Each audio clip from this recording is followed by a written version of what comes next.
আজকে একটা লাল টকটকে শাড়ির মধ্যে সাদা কালারের পেইন্ট করে দেখাবো। তো চলুন দেখা যাক। প্রথমে শুরু করতেছি, শাড়িটাকে খাটের সাথে খুব ভালো করে বেঁধে নিচ্ছি হেয়ার ক্লিপ দিয়ে। দেখতেই পাচ্ছেন। আসসালামু আলাইকুম and hello everyone, I hope সবাই ভালো আছেন, সুস্থ আছেন। এই যে দেখতে পাচ্ছেন, শাড়িটাকে খুব ভালো করে বেঁধে নিয়ে তারপর হোয়াইট কালার রং দিয়ে প্রথমে আমি ফ্লাওয়ারগুলো আর্ট করে নিচ্ছি। ফ্লাওয়ারগুলো প্রথমে আমি শেপটা দিয়ে নিচ্ছি, আর খুব ইজিভাবে এবং খুব ধীর স্থিরভাবে আমি একটাই ফ্লাওয়ার দেখাবো, আর সবগুলো খুবই স্পিডভাবে দেখাবো, যাতে ভিডিওটা লং না হয়ে খুবই শর্ট হয়।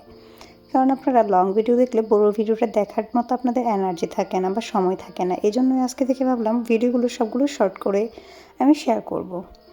তো যাই হোক, ফ্লাওয়ারটা দেখতেই পাচ্ছেন কী টাইপের হচ্ছে। আর এই শাড়িটা আমি করতেছি আমার একজন প্রিয় মানুষের জন্য, আমার একটা প্রিয় আপুর জন্য।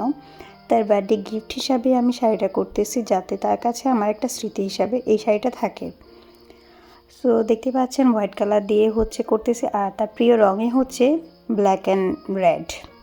তো যেহেতু তার প্রিয় রঙের মধ্যে শাড়িটা করতেছি, যেহেতু ওনার রেড কালারটা খুব বেশি পছন্দ, তাই আমি রেড কালারের মধ্যে হচ্ছে আর্ট করতেছি। শাড়িটাতে কী ডিজাইনের পেন্ট করব এটা চিন্তা করতে করতে আমার প্রায় রাত অর্ধেক হয়ে গিয়েছে। এখন রাতের বেলা হচ্ছে আমি শাড়িটাতে পেন্ট করতে আসছি, যার কারণে আলোটা একটু ঝিলমিল করতেছে। ও হ্যাঁ, বলতেই তো ভুলে গেলাম, এখানে আমি হোয়াইট কালারে যে রঙটা দিয়ে কাজ করতেছি এটা ছিল রেডি অ্যাক্রামিন কালার। যদিও আমি সব ভিডিওতে বা হ্যান্ড পেন্টিং যে ভিডিওগুলো আমি হ্যান্ড পেন্টিং রিলেটেড যে ভিডিওগুলো আপলোড করে থাকি, সব জায়গায় বলে দিই আমি কী রঙ ইউজ করতেছি। এখানে কিন্তু আমি তুলি অনেকগুলো ইউজ করছি। এই মুহূর্তে যে তুলিটা দিয়ে কাজ করতেছি এটা ছিল 0 সাইজের তুলি, নীল কালারের মধ্যে। তবে এই তুলিটা খুব একটা ভালো না। আমি অন্যান্য যে তুলিগুলো ইউজ করি ওইগুলোর তুলনায় এটা একটু খারাপ বলতে পারেন, কারণ এটা আমি এখানে লোকাল মার্কেট থেকে নিয়েছিলাম। লোকাল মার্কেট থেকে নিয়েছি এই কারণে খারাপ তা না, এই তুলিটা হচ্ছে খুলে আসতেছিল একটু পর পর। তাছাড়া 2-1 বার ইউজ করার পরে তুলিটা হচ্ছে ছড়াই গিয়েছিল, যার কারণে কাজ করতে খুব বেশি কষ্ট হচ্ছিল এই তুলি দিয়ে।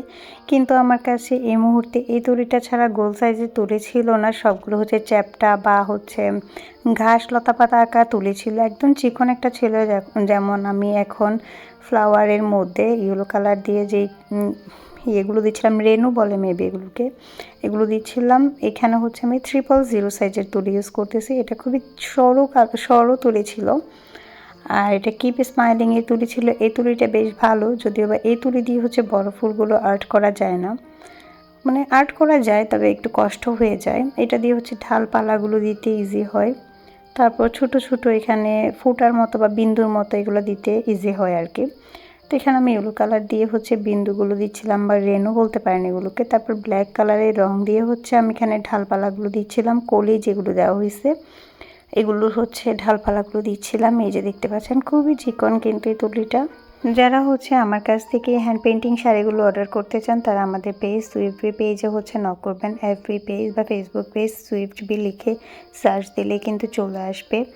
আপনারা চাইলে এখানে শাড়ি, 3 পিস, 1 পিস, রেডিমেড হচ্ছে সব কিছু পেয়ে যাবেন, হিজাব থেকে শুরু করে সব কিছুই আছে, এভরিথিং মেয়েদের। তো আপনারা চাইলে হচ্ছে যে কোনো ডিজাইন কাস্টমাইজ করে আমাদের কাছ থেকে নিতে পারেন। তাছাড়া হচ্ছে এক কালারের এই শাড়িগুলো যদি আপনি নিজে পেন্ট করতে চান বা নিজে একটা ডিজাইন করতে চান, তাহলে এক কালারের এই শাড়িগুলো কিন্তু আমাদের কাছ থেকে নিতে পারবেন। আর কাজ করার ফাঁকে হচ্ছে কারেন্টও চলে গিয়েছিলো, যার কারণে হচ্ছে একটু অন্ধকার হয়ে গেছে। অন্ধকারের মধ্যে তো আর কাজ করা যায় না। এর পরের দিন আবার শুরু করছি। এই যে দেখতে পাচ্ছেন, এই শাড়িটা করতে আমার 3 দিন সময় লাগছে, কারণ আমার এক্সামের মাঝখানে হচ্ছে আমি এই শাড়িটাতে কাজ করতেছিলাম। আর খুব তাড়াতাড়ি হচ্ছে আমি কাজটা শেষ করতে যাচ্ছিলাম, কারণ আমি ঢাকা যাব, আর এই শাড়িটা আমি ঢাকায় নিয়ে যাব আমার আপুর জন্য। তো হচ্ছে কাজের ফাঁকে একটু দেখিয়ে দিলাম। আমি কিন্তু রঙের সাথে এখানে একটা সাদা সাদা পানি টাইপের একটা ইউজ করি। অনেকেই হচ্ছে আমাকে কমেন্টে জিজ্ঞাসা করেন এটা কি। এটা হচ্ছে এনকে, যেটা কিনা রঙকে হালকা করতে বা পাতলা করতে সাহায্য করে। গাঢ় রঙকে পাতলা করার জন্যই এনকেটা ইউজ করা হয়। পানির বদলে হচ্ছে এনকে ইউজ করলে আপনার রঙটা ছড়ায় না এই আর কি।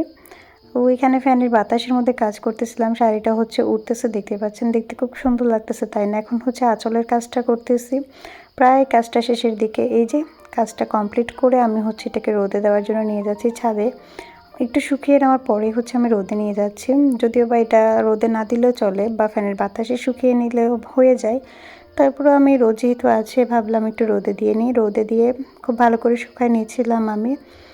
কারণ একদিনের রোদে হচ্ছে এটাকে আমি প্যাকেজিং করে ফেলবো। এই পেইন্টিং শাড়িটা কেমন লাগছে অবশ্যই কিন্তু কমেন্ট করে জানাবেন, এবং ভালো লাগলে আমাদের ইউটিউব চ্যানেলে কিন্তু সাবস্ক্রাইব করে দিবেন এবং একটা লাইক করতে কিন্তু ভুলবেন না। আর এরকম হচ্ছে পেইন্টিং ভিডিও পাওয়ার জন্য অবশ্যই আমাদের চ্যানেলের সাথেই থাকবেন। আজকের মতো এখানে বিদায় নিচ্ছি। সবাই অনেক বেশি ভালো থাকবেন, সুস্থ থাকবেন। আল্লাহ হাফেজ।